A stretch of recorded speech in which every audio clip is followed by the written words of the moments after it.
Hi friends, എല്ലാവർക്കും റൈസുവേൾഡിലേക്ക് സ്വാഗതം. ഇന്നത്തെ നമ്മുടെ വീഡിയോ വളരെ എളുപ്പത്തിൽ തയ്യാറാക്കാൻ പറ്റുന്ന ഒരു 4 മണി പലഹാരത്തിൻ്റെ റെസിപ്പിയാണ്. വളരെ ടേസ്റ്റി ആയിട്ടുള്ള ഒരു 4 മണി പലഹാരം തന്നെയാണിത്. ഒട്ടുമിക്ക എല്ലാവർക്കും ഇഷ്ടപ്പെടുന്ന ഒരു ഐറ്റം തന്നെയാണ് കേട്ടോ ഇത്. അപ്പോൾ ഈ വീഡിയോ എല്ലാവരും ഫുള്ളായിട്ട് കാണുക. വീഡിയോ ഇഷ്ടമായെങ്കിൽ ലൈക്കും സബ്സ്ക്രൈബും ചെയ്യുക. അപ്പോൾ നമുക്ക് നേരെ വീഡിയോയിലേക്ക് കടക്കാം. അതിനായിട്ട് ഞാനിവിടെ ഒരു പാത്രം എടുത്ത് വെച്ചിട്ടുണ്ട്. ഇതിലേക്ക് 3 ബ്രെഡാണ് ഇട്ട് കൊടുക്കുന്നത്. അതുപോലെ 1/2 കപ്പ് ചോറും കൂടി ഇതിൻ്റെ കൂടെ ചേർത്ത് കൊടുക്കുന്നുണ്ട് കേട്ടോ. നിങ്ങൾക്ക് എത്രത്തോളം ഇത് ആവശ്യമാണോ അതിനനുസരിച്ച് ബ്രെഡിൻ്റെ അളവും ചോറിൻ്റെ അളവും ഒക്കെ കൂട്ടിക്കൊടുക്കാം. ഇനി ഇത് നേരെ ഒരു മിക്സിയുടെ ജാറിലേക്ക് ഇട്ട് കൊടുക്കുകയാണ്. നിങ്ങൾക്കിത് ഡയറക്റ്റ് ഒരു മിക്സിയുടെ ജാറിലേക്ക് വേണമെങ്കിൽ ഇത് ഇട്ട് കൊടുക്കാം കേട്ടോ. ഞാനിത് വീഡിയോ എടുക്കാൻ വേണ്ടിയിട്ടാണ് ആദ്യം ഒരു പാത്രത്തിലേക്ക് ഇട്ട് കാണിച്ചത്. ബ്രെഡും ചോറൊക്കെ മിക്സിയുടെ ജാറിലേക്ക് ഇട്ടിട്ട് ഇത് അരച്ചെടുക്കാൻ പാകത്തിനുള്ള വെള്ളം ഒഴിച്ചു കൊടുക്കുന്നുണ്ട്. പിന്നെ ഒരു 2 ഏലക്ക കൂടി ഇതിൻ്റെ കൂടെ ചേർത്തിട്ടാണ് നമ്മളിത് അരച്ചെടുക്കുന്നത്. ഇത് വെള്ളം ഒഴിക്കുമ്പോൾ വെള്ളത്തിൻ്റെ അളവ് കൂടിപ്പോവാതെ നോക്കണം കേട്ടോ. ഇതിൽ ഒരല്പം വെള്ളം ഉണ്ടെങ്കിൽ പെട്ടെന്ന് ഇത് അരച്ച് കിട്ടും. ചോറും ബ്രെഡും ആണല്ലോ. അപ്പോൾ ഇത് അരച്ചെടുത്തിട്ട് ഞാനിതൊരു വേറെ പാത്രത്തിലേക്ക് മാറ്റി കൊടുക്കുന്നുണ്ട്.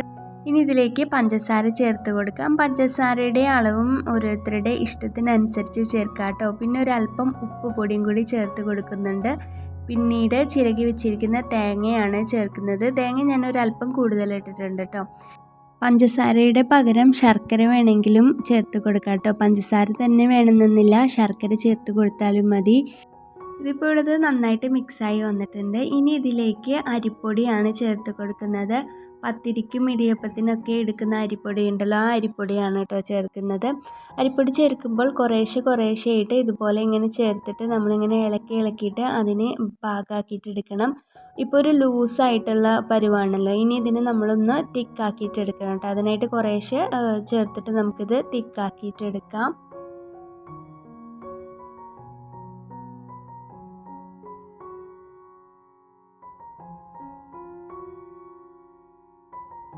ഇപ്പോൾ ഇവിടുത്തെ പാകത്തിന് തിക്കായിട്ട് വന്നിട്ടുണ്ട്. ഇനി നമുക്കിത് ഫ്രൈ ചെയ്യാനായിട്ട് ഒരു പാത്രം വെച്ച് കൊടുക്കാം. എന്നിട്ട് ഓയിൽ ഒഴിച്ചിട്ട് അത് ചൂടാവുമ്പോൾ ഇതിലേക്ക് സ്പൂൺ വെച്ചോ അല്ലെങ്കിൽ നമ്മുടെ കൈ വെച്ചിട്ടൊക്കെ നുള്ളിയിട്ട് കൊടുത്താലും മതി.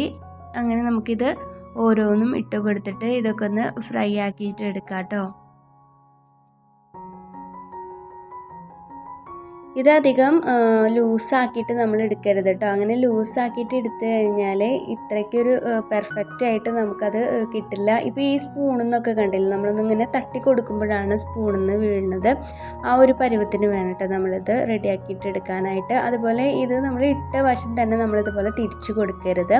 അല്പം നേരം വെയിറ്റ് ചെയ്ത് അടിഭാഗം ഒന്ന് മൊരിഞ്ഞ് വരുമ്പോഴാണ് കേട്ടോ ഇതുപോലെ ഇങ്ങനെ തിരിച്ചു മറിച്ചൊക്കെ ഇട്ടിട്ട് ഇത് ഫ്രൈ ആക്കിയിട്ട് എടുക്കാം.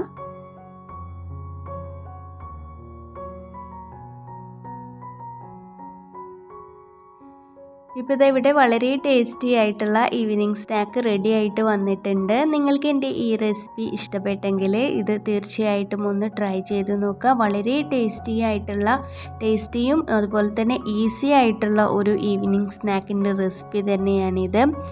അപ്പോൾ ഏതെങ്കിലും കൂട്ടുകാർ എൻ്റെ ഈ ചാനൽ സബ്സ്ക്രൈബ് ചെയ്യാതെ കാണുന്നവരുണ്ടെങ്കിൽ ഒന്ന് സബ്സ്ക്രൈബ് ചെയ്ത് സപ്പോർട്ട് ചെയ്യണേ. നിങ്ങളിത് ട്രൈ ചെയ്ത് നോക്കിയിട്ട് നിങ്ങളുടെ അഭിപ്രായങ്ങൾ എനിക്ക് കമൻറ്റായിട്ട് അറിയിക്കുക. അതുപോലെ ലൈക്ക് ചെയ്യാനും മറക്കരുതേ. അപ്പോൾ അടുത്ത പ്രാവശ്യം മറ്റൊരു വീഡിയോ ആയിട്ട് കാണുന്നത് വരേക്കും എല്ലാവർക്കും ബൈ.